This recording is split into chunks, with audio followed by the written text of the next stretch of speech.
नमस्कार विद्यार्थी मित्रांनो, आपल्या SPV चॅनलमध्ये आपले सहर्ष स्वागत आहे। आपण इयत्ता 7वी मधील सर्व धडे म्हणजे पूर्ण करायचा प्रयत्न केला होता मी। आता आपला त्या प्रयत्नामधील दुसरा धडा चालू आहे, प्रॅक्टिस सेट 8। चला तर आपण प्रॅक्टिस सेट 8 सुरू करूया। आपण आता क्वेश्चन नंबर 1 पाहूयात, मल्टिप्लाय। आता मल्टिप्लाय म्हणजे काय? गुणाकार। आपल्याला ह्या सर्वांचं चिन्ह पाहून गुणाकार करायचा आहे। तर मला फक्त एक सांगा की 7 आणि 5 म्हणजे 7 गुणिले 5 होतात किती? 7 गुणिले 5 केल्यानंतर आपल्याला 35 हा गुणाकार भेटतो। आता आपल्याला सोपी पद्धत आहे गुणाकार आणि भागाकार। फक्त काय करायचंय? गुणाकार करायचंय। मग आपण गुणाकार केला। आता आपल्याला एक महत्त्वाचं साइन बघायचंय, म्हणजे काय? मायनस गुणिले मायनस किती होत असते? मायनस आणि मायनस काय होत असते? प्लस। नेहमी प्लस होत असते। म्हणजे उत्तर आपलं काय येईल? प्लस 35 येणार आहे किंवा नुसतं 35 येणार आहे। यापैकी तुम्ही कोणतं सुद्धा उत्तर लिहू शकता। आणि सगळ्यात महत्त्वाचं म्हणजे तुम्हाला केव्हा पण कुणी गणिताचा पेपर दिला तर तुम्हाला हे शेवटचं उत्तर म्हणजे आन्सर हे टप्प्यामध्येच लिहायचं असतं। असं ANS लिहायचं आणि 2 टिंब लिहायचं। चला तो आपण आता दुसरा क्वेश्चन पाहूयात। तर हे प्रश्न दुसरा। आता आपल्याला याचा सुद्धा गुणाकार करायचा आहे। आता एक सोपी पद्धत म्हणजे 9 गुणिले 6 केल्यानंतर आपल्याला किती भेटतात? 9 सक 54। तर आपण आता काय करायचं आहे? 54 लिहून घ्यायचं आहे। आणि आता तुम्हाला एक महत्त्वाचं म्हणजे इथं थोडं तुम्हाला आवड वाटू शकते बघा, मायनस मधात चिन्ह गुणाकार आणि काही नसलं इथं की समजायचं प्लस। आता मला सांगा बरं, मायनस गुणिले प्लस किती होतात? Minus plus minus. मग आपल्याला इथे मायनस द्यायचं आहे, म्हणजे आपलं उत्तर काय येणार आहे? -54। बघा, 9 गुणिले 6 करायचं आलं। 9 गुणिले 6 केल्यानंतर आपलं 54 उत्तर आलं। आणि चिन्ह कोणाचं द्यायचं? मोठ्याचं चिन्ह द्यायचं। समजलं? आणि त्याला आपल्याला टप्पा असं चौकोन करायचा असतो आणि तर आन्सर लिहून टप्पा करायचा असतो। तिसरा क्वेश्चन पाहूयात आता। तर हे आहे तिसरा प्रश्न। आता आपल्याला मी तुम्हाला सांगितल्याप्रमाणे 9 गुणिले 4 करायचं आहे। 9 गुणिले 4 किती येतात? 9 1 9, 9 2 18, 9 3 27 आणि 9 4 36। मग आपल्याला इथे 36 लिहून टाकायचे। आता आपल्याला महत्त्वाची पद्धत म्हणजे सांगितल्याप्रमाणे इथे प्लसचे चिन्ह असते आणि इथं मायनस। मग प्लस मायनस किती? तुम्ही सांगा बरं। बरोबर, आपलं उत्तर काय येणार आहे? मायनस। कशामुळे मायनस? प्लस गुणिले मायनस बरोबर मायनस। तुम्हाला समजलं का? समजलं नसेल तर तुम्ही पुन्हा पहा। जर तुम्हाला बेरीज आणि वजाबाकीचे 2 जर चिन्ह कशी लिहायचे समजले तर तुम्हाला हे सर्व टॉपिक आहे ना, मायनस प्लस डिव्हिजन मल्टिप्लाय सर्व सोपं जाणार आहे। चला आता क्वेश्चन नंबर 4 पाहूयात। कहा आहे आपला चौथा क्वेश्चन? 8 मल्टिप्लाय -7। तर तुम्हाला मी पुन्हा एकदा सांगते, या दोघांचा गुणाकार केला की आपण केल्यानंतर याचा गुणाकार किती येणार? किती येणार? बरोबर 56। आता आपल्याला एक महत्त्वाचं म्हणजे चिन्ह बघा।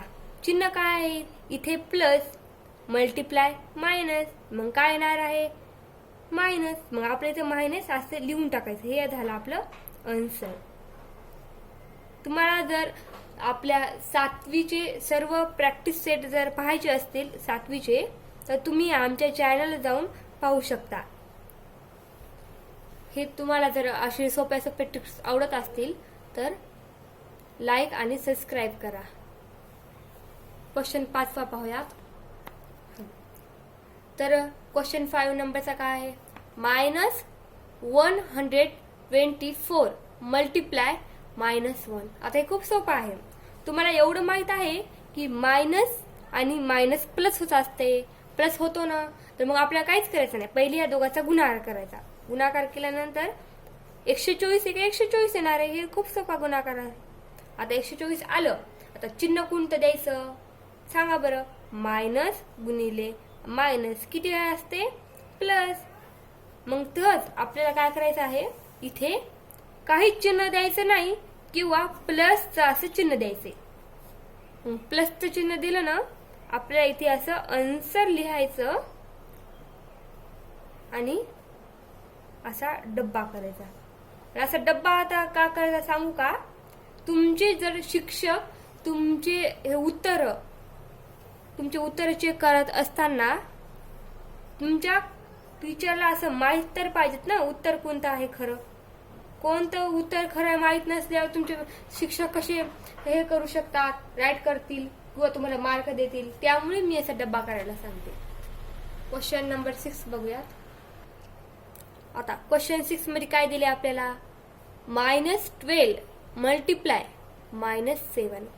आता इथे सुद्धा आपल्याला गुणाकार करायचा आहे. जर तुम्हाला 12चा पाढा येत नसला तर आपल्याला ह्या साईडनं 12चा पाढा लिहायचा आहे.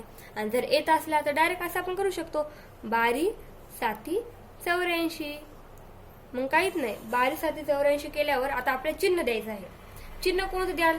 मागचं मी तुम्हाला सांगितलं होतं, -2 जागी आलं तर आपल्याला उत्तर आपलं प्लस येत असते. किंवा +84 तरी लिहायचं आपण, +84 तरी लिहायचं किंवा नुसतं 84 लिहायचं. ह्या दोन्हीपैकी तुम्ही कोणतं पण उत्तर लिहू शकता. मात्र जर तुम्हाला किंवा तुमच्या शाळेत जास्तीत जास्त शिक्षक हे उत्तर लिहितील, म्हणून तुम्ही जास्तीत जास्त या टिपचा वापर करा. क्वेश्चन नंबर 7 पाहूयात. बघा क्वेश्चन 7 मध्ये किती छान दिलाय बघा. आता आपल्याला हे थोडा मोठा पाढा आहे. आपण 7चा पाढा 63 म्हणू शकत नाहीत किंवा 63 पाढा आपण 7 पर्यंत म्हणू शकत नाही. तर आपल्याला काय करायचे बरे? एक सोपी पद्धत म्हणजे आपल्याला पहिले 63 गुणिले 7 करायचे. बरं सांगा बरं, आता 63 गुणिले 7 केल्यानंतर किती येईल बरं? किती येईल? 7 3 21, हात चालले 2. मग आपल्याला काय करायचे? पुन्हा 7 आणि 6चा म्हणजे गुणाकार करायचा आहे. आता 7 सकम 42 आणि 2 43 44. मग आपलं उत्तर किती येईल? 44. आता आपल्याला एवढं माहित झालं की या दोघाचा जे गुणाकार आहे ते किती येणार आहे? 441. 441 हा लिहिला आता आपण गुणाकार. आता आपल्याला काय करायचे? चिन्ह द्यायचे. सर्वात महत्वाचं तर चिन्हच आहे. मग आपल्याला एवढं माहित आहे की मायनस इंटो या फिर मल्टिप्लाय मायनस किती येते बरं? प्लस. एवढे येते ना, प्लस माहित आहे आपल्याला. मग आपल्याला इथे काय करायचंय? प्लस चिन्ह द्यायचं किंवा 441 द्यायचं. आता इथं मग आन्सर काय येईल बरे? 441 किंवा प्लस 441. तुम्ही कोणतं पण लिहू शकता. मी तुम्हाला मागेच म्हणले होते की जर तुमच्या शाळेत अलाउड हे प्लस नसेल तर फार तर शाळेच्या मधात असतेच, मात्र मोठ्या मोठ्या परीक्षेमध्ये तुम्हाला हे प्लस नाही लिहिता येत, म्हणून तुम्ही 441 तेवढेच लिहा. कारण पुस्तकात सुद्धा 441 असंच दिलेलं आहे. तुम्हाला सांगितल्याप्रमाणे पुन्हा ह्याचा आपल्याला चौकोन नेहमी याला करायचाच आहे. तर आपण आता शेवटचा क्वेश्चन 8 पाहूयात. आता क्वेश्चन 8 खूप छान आहे. आता हे आपला शेवटचा आहे.